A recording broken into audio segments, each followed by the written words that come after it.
Kita berbincang lagi bersama Jamin Ginting dan juga Yusuf Marshim pagi ini. Bang Jamin, ini menarik untuk melihat soal mengambil untuk pembuktian. Ini kan memang ada aturannya berarti ya untuk mengambil barang bukti untuk pembuktian di pengadilan. Nah, ini sebenarnya aturannya seperti apa, Bang Jamin? Apakah sama rata semua barang ini diberlakukan sama atau kalau untuk barang-barang seperti narkotika ini ada aturannya sendiri? Ya, tentu kalau terkait dengan alat bukti dan barang bukti ya, terkait dengan barang bukti itu kan dinyatakan bahwasanya untuk pembuktian maka penyidik dapat melakukan upaya terkait dengan barang bukti agar barang bukti itu bisa dihadirkan dalam persidangan. Nah, barang pembuktian untuk menghadirkan dalam persidangan ada beberapa hal. Pertama, kalau barang bukti itu gampang musnah atau rusak, ya, maka dia boleh contohnya melakukan penjualan terhadap barang itu, nanti hasil penjualan tersebutlah yang dijadikan dasar pembuktian di persidangan. Contohnya kalau dia barang sitaan, contohnya kita anggaplah tuh supaya diambil sebagian, yang lainnya. Tapi kalau barang bukti seperti narkoba, nah tentu kan nggak boleh lama-lama, jadi narkoba bahaya kalau disimpan kan, maka diambillah sebagian untuk pembuktian di persidangan. Ibaratnya untuk contoh dan sampel, tapi harus ditimbang dan ditakar sebagai surat ya, nanti ada keterangan terkait dengan surat itu. Nah, dalam rangka pemusnahan itu kan terkait dengan seremonial saja ya, terkait dengan seremonial untuk menyatakan barang-barang yang berbahaya ya, berbahaya, termasuk ini kan berbahaya ya, kalau disalahgunakan maka dimusnahkan. Lalu sudah dihitung, tapi sudah ditakar, sudah ada bukti suratnya begitu. Nah, ini yang makanya saya tadi katakan, apakah ini bagian dari sampel yang atau digunakan untuk barang bukti, atau barang buktinya sudah ada, lalu ini ditukar begitu. Jumlahnya itu yang ditukar. Nah, ini kan dua perbuatan yang berbeda ya. Nah, inilah yang harus dibuktikan nanti dalam persidangan. Konsekuensinya apa terkait dengan ini?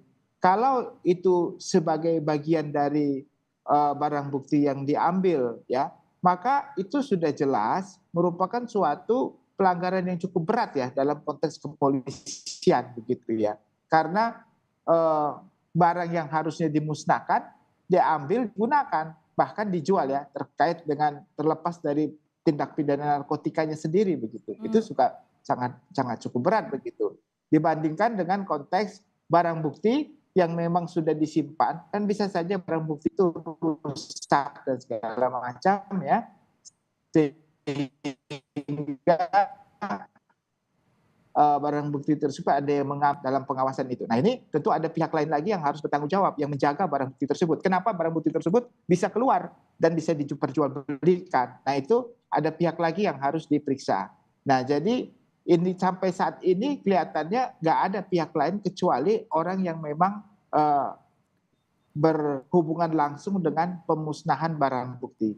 Ada hal yang menarik di sini, Mbak Paskalis. Kemarin ada terkait dengan eksepsi ya, penasihat hukum yang menyatakan kenapa saksi yang melihat pemusnahan barang bukti tersebut tidak dihadirkan ya, tidak dijadikan saksi. Begitulah ya. Karena petinggi-petinggi semua ada di situ pada saat itu ya, petinggi-petinggi muspida lah begitu.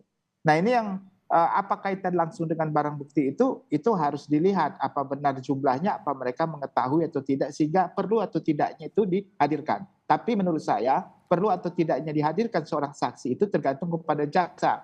Karena jaksa yang membuktikan, kalau dianggap nggak perlu berarti dia memang tidak dibutuhkan dalam pembuktian. Seperti itu ya, Mbak Mas. Berarti saya mau ke Mas Yusuf, ini berarti untuk yang ini apakah nantinya regulasinya juga akan diperketat mengingat ada juga potensi-potensi untuk adanya kecolongan begitu dalam kasus narkoba ke depannya?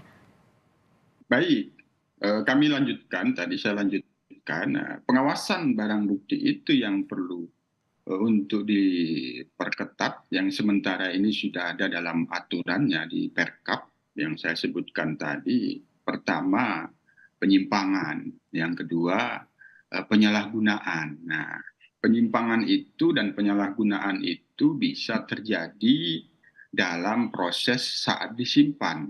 Nah, itu. Yang kedua, penyimpanan ataupun penyalahgunaan itu juga bisa terjadi pada saat proses pemusnahan. Proses pemusnahan ini menjadi sangat penting. Saat disimpan, dia benar-benar aman dan terawasi, terhindar dan terbebas dari penyimpangan dan penyalahgunaan. Maka bagaimana saat pemusnahan? Ada barang bukti dari tindak pidana peredaran narkoba, katakanlah itu 50 kilogram. Apakah pada saat pemusnahan itu benar-benar kadar 100% 50 kilogram? Ini kan perlu pengawasan, tidak berkurang. Kalau dia berkurang harus bisa dijelaskan apa penyebabnya. Sebagaimana yang disampaikan oleh Bang Jamin Ginting tadi, pada prinsipnya barang bukti narkoba ini tidak boleh lama-lama disimpan karena sangat membahayakan. Karena sekali lagi untuk menggambarkan bagaimana proses penguatan pengawasannya itu tadi, penyimpanan dan pemusnahan. Aman di saat disimpan, tapi belum tentu tidak terjamin bahwa yang dimusnahkan itu 100% barang bukti yang semula didapatkan ataupun disita. Itu, Mbak, kira-kira seperti itu. Bagaimana pengawasan harus diperkuat di dalam pengelolaan barang bukti narkoba yang disimpan dan akan dimusnahkan.